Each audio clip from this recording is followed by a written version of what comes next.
Meus irmãos, muito bom dia, boa tarde, boa noite. Eu gravo bem cedinho esse vídeo, mas desejo que durante todo o seu dia você tenha um encontro com o Senhor. Se você já teve um encontro com Ele, que Ele te fortaleça, que você decida se aproximar dEle, que a fé aumente no teu coração através dessa palavra. Peço a você que compartilhe para todo mundo. Não vou pedir no decorrer do vídeo, então peço agora. Compartilhe para todo mundo. O seu like, o seu joinha, sua inscrição aqui também são muito bem-vindos. Separei hoje uma palavra para iniciarmos o nosso sábado, né? Ou domingo, não sei qual dia que você vai assistir. Atos dos Apóstolos, capítulo 16, versículo 19. Vamos ler, diz assim, Atos 16, 19.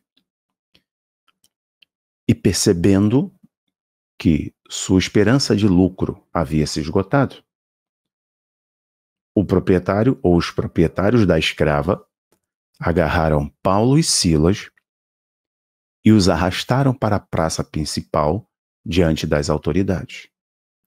Vamos ao 25 agora, 16, 25. Por volta da meia-noite, Paulo e Silas estavam orando e entoando hinos de louvor a Deus, enquanto os demais presos os ouviam. De repente, aconteceu um terremoto tão violento que os alicerces da prisão foram abalados. No mesmo momento, todas as portas se abriram e correntes que prendiam a todos se soltaram.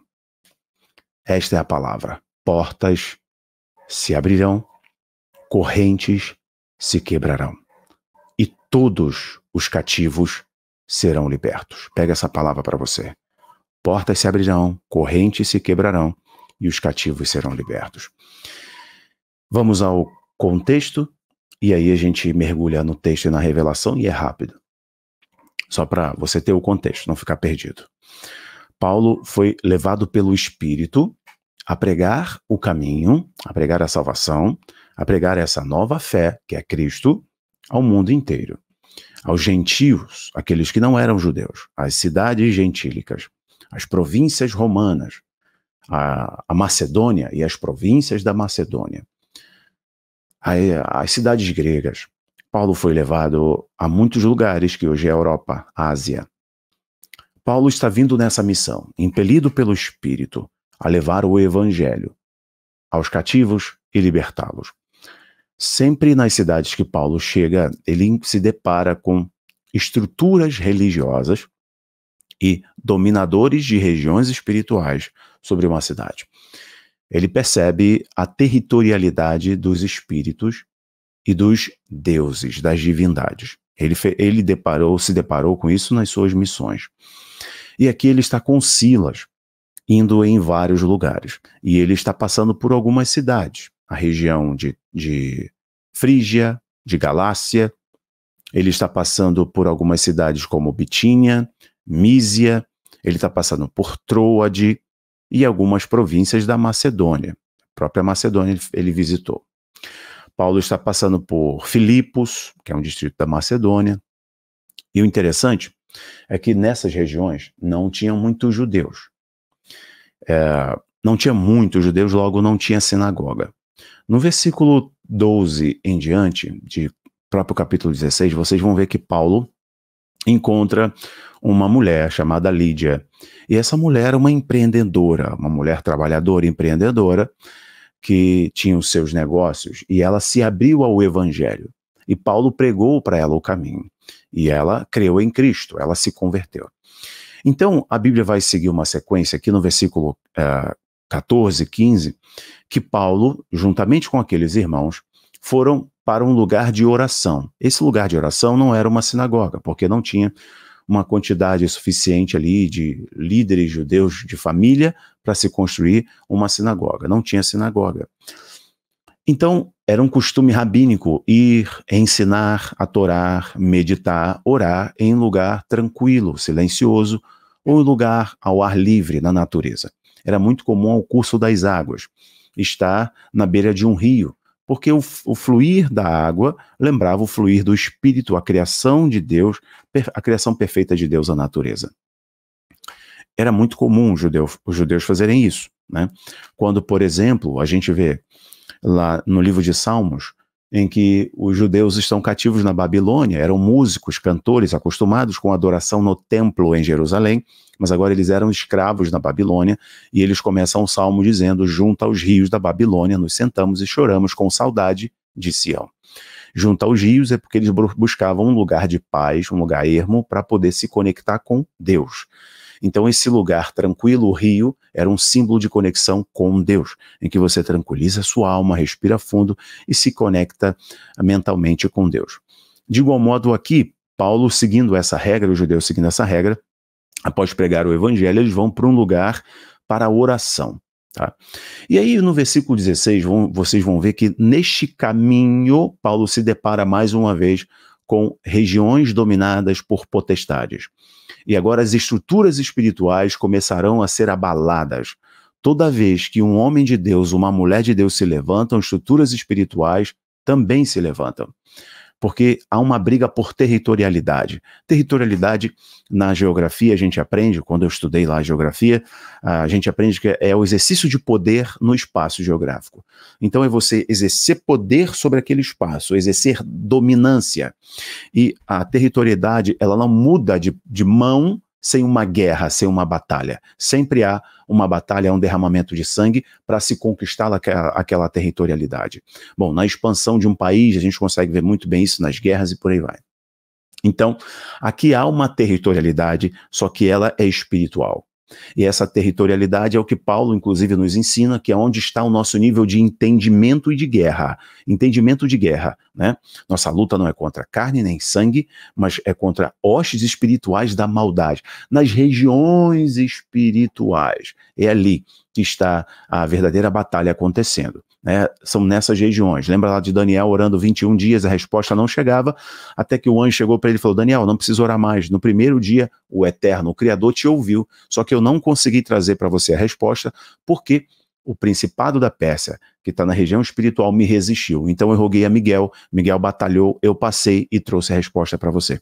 Então veja, a batalha, ela acontece na região do espírito, na região que influencia o espírito e a alma. As emoções é quando o seu espírito influencia a sua carne submete sua alma submete ao seu corpo a emoções influenciadas pelo seu espírito, e a pessoa é escravizada espiritualmente, emocionalmente e no seu corpo.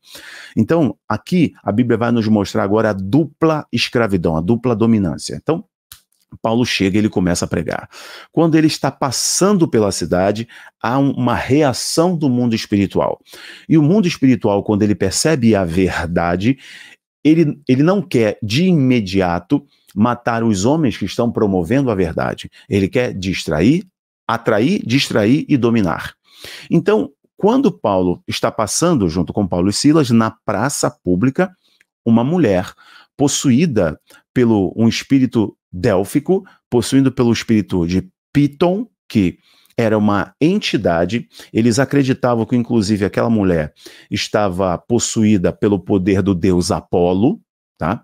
Então, uma mulher com o espírito da serpente, que é o espírito da clarividência, que é o espírito da adivinhação, e aí você entende por que os egípcios utilizavam nas suas coroas, os imperadores, os faraós, utilizavam a serpente no chapéu, no cocá, na coroa, que é o espírito da clarividência.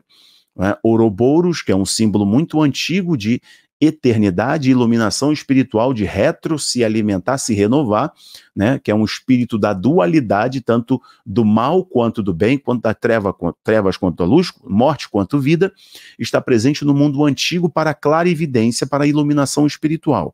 É uma das personificações do caído, do maligno. Ouroboros também era a personificação do Nilo, que era um deus que levava vida para todo o Egito, né, fazendo a terra ser fértil. Então, Ouroboros era o Nilo, um dos símbolos do Nilo, era uma entidade, era um espírito. tá? Um espírito de iluminação, e para eles que lutava contra a morte. É sempre essa dualidade. Bom, dos incas, dos astecas, das culturas tradicionais americanas, tem um símbolo da serpente. A medicina trouxe o símbolo de uma divindade, tá? Que é a divindade da iluminação, da magia, da clarevidência e da renovação, que é a serpente num cajado. Por isso que Deus, humilhando os deuses do Egito, fez Moisés lançar o seu cajado diante dos clarividentes, dos magos, dos encantadores de Faraó, e o cajado de Moisés virou uma serpente.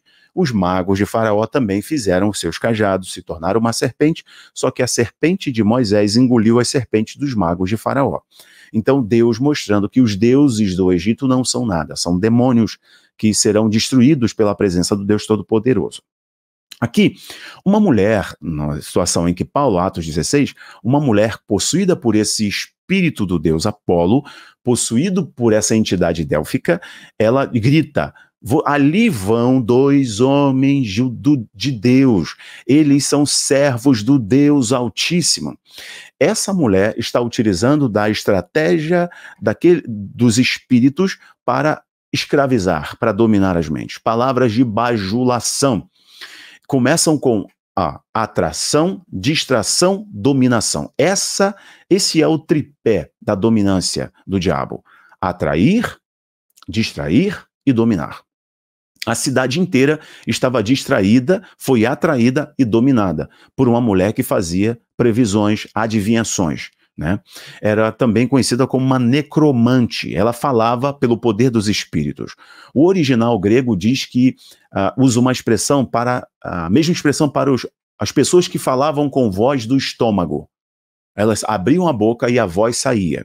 É conhecida como a voz de ventríloco. Essa mulher falava possuída por um espírito. Vejam, nós estamos falando aqui de um choque de territorialidade, de um choque de um poder destronando um outro poder, ok? Portas se abrindo, cadeias, correntes se partindo e pessoas sendo libertas. Então vejam, quando essa mulher faz a adivinhação dizendo ali vai dois homens de Deus, escutem tudo que eles têm a dizer, na mesma hora Paulo percebe que aquele espírito não é o Espírito Santo da revelação. Aquele é o espírito maligno, os distraindo, elogiando-os. Tudo que Paulo precisava é que alguém, naturalmente, tá? Alguém confirmasse de sua missão, que ele era um homem de Deus, estava trazendo o evangelho. Mas Paulo não precisava que isso viesse pelo diabo. Muitas pessoas hoje estão se iludindo porque os elogios vêm do mundo, estão agradando o mundo, estão agradando e sendo agradados pelo diabo. Porque estão com um discurso que agrada ao mundo, porque inclusive o discurso do mundo está em plena harmonia com a sua voz, com a sua pregação. Isso não é o evangelho. Paulo percebe a bajulação, atraindo a atenção de Paulo, atraindo a atenção da multidão. A multidão olha para ele, porque aquela mulher era respaldada, as pessoas buscavam aquela mulher e ela dava muito dinheiro para os seus donos. E a Bíblia diz que na mesma hora Paulo percebendo, Paulo e Silas, Paulo olha para ela e diz: eu te repreendo no nome do Senhor Jesus Cristo. E aquela mulher cai. Pum! Quando ela cai, o espírito sai dela, ela perde o poder da adivinhação. Ela perde o poder da sabedoria que os gregos imaginavam que ela tinha. Ela perde esse poder. Ela perde o poder da clarividência que Sofia dava. Sofia é uma deusa da sabedoria. Então eles acreditavam que Sofia também estava sobre ela, né, em alguns momentos. Por aí vai. Ou em outros lugares era Sofia, porque era deusa da sabedoria e por aí vai. Na cultura grega, ou no gnosticismo, né, como era muito conhecido, né, a clarividência que Sofia trazia e por aí vai. Aqui, eles percebem um prejuízo, porque essa escrava não dá mais dinheiro, porque ela perdeu o poder de adivinhar. O diabo é o único ser que usa a verdade, distorcendo-a para construir uma mentira. As adivinhações, os oráculos, as clarividências são verdades que o diabo reúne sobre fatos sobre a vida da pessoa, sobre a história da pessoa. Ele manipula isso emocionalmente, na alma da pessoa, e ela tem como verdade. E aí Paulo repreende aquele demônio sai. Só que é um prejuízo para essa cidade, porque essa cidade adorava essa entidade. Eles ficam tão revoltados que arrancam as roupas de Paulo e Silas, e eles apanham muito. E aí vem o versículo 21 em diante, que eles são jogados no cárcere inferior, Paulo e Silas, jogados no cárcere inferior. Então aqui tem um prejuízo cultural, tem um prejuízo histórico, tem um prejuízo financeiro, tem um prejuízo emocional, tem um prejuízo espiritual. Então, onde o evangelho chega, começa a guerra.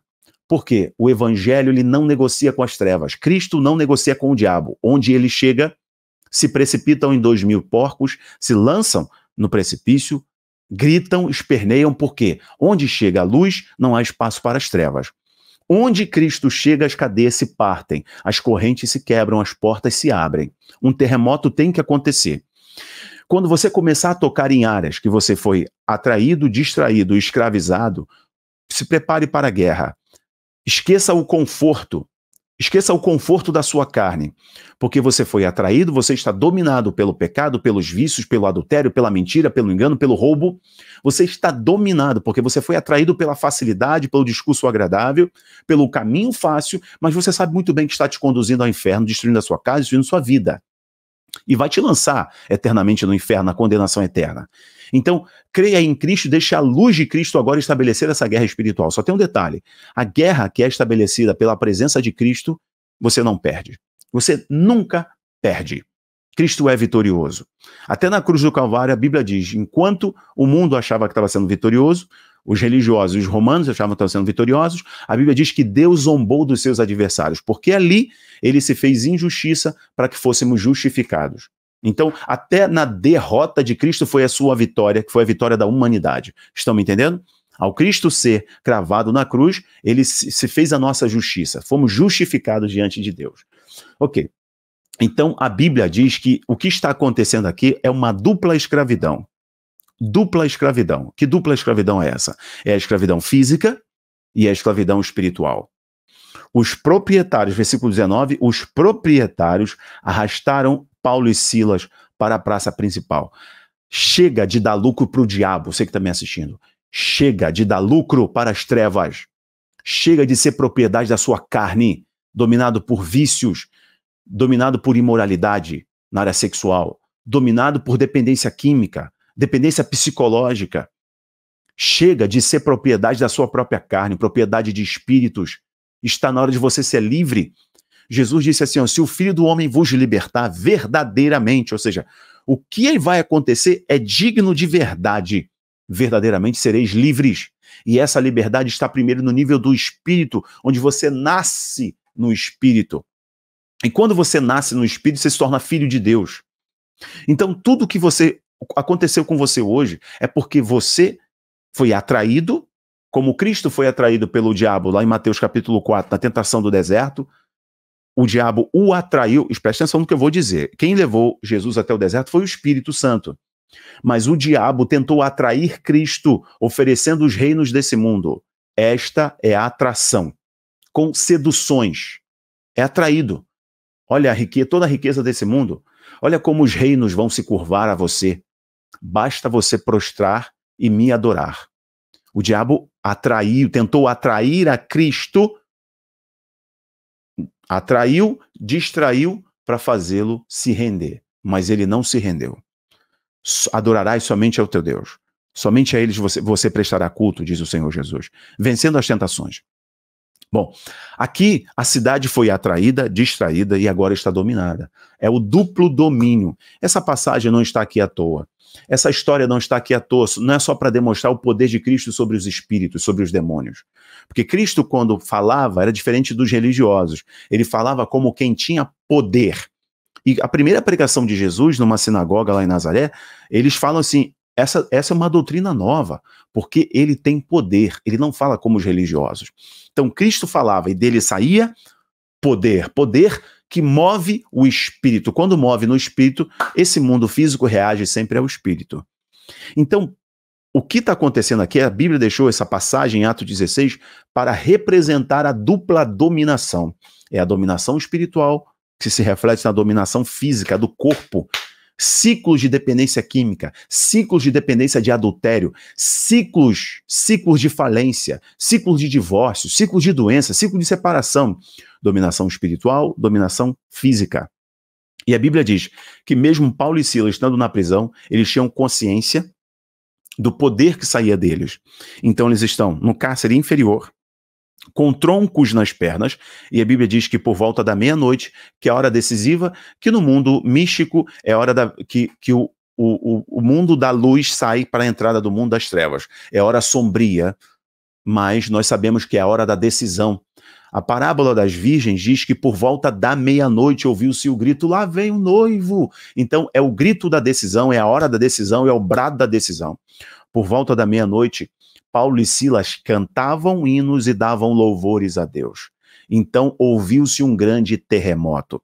Está na hora de você viver este grande terremoto na sua casa, nas suas finanças, nas suas emoções, que é um brado de liberdade e libertação. É virar o ponteiro, é virar o ciclo, é virar uma página e começar a escrever uma história nova. Chega de distração, de atração, distração e dominação.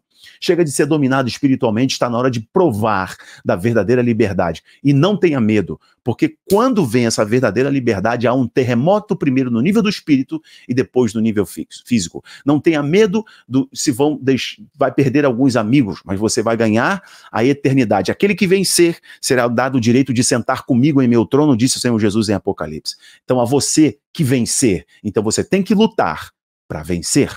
Então, olha, o Senhor diz, ao que vencer, não terá o seu nome riscado no livro.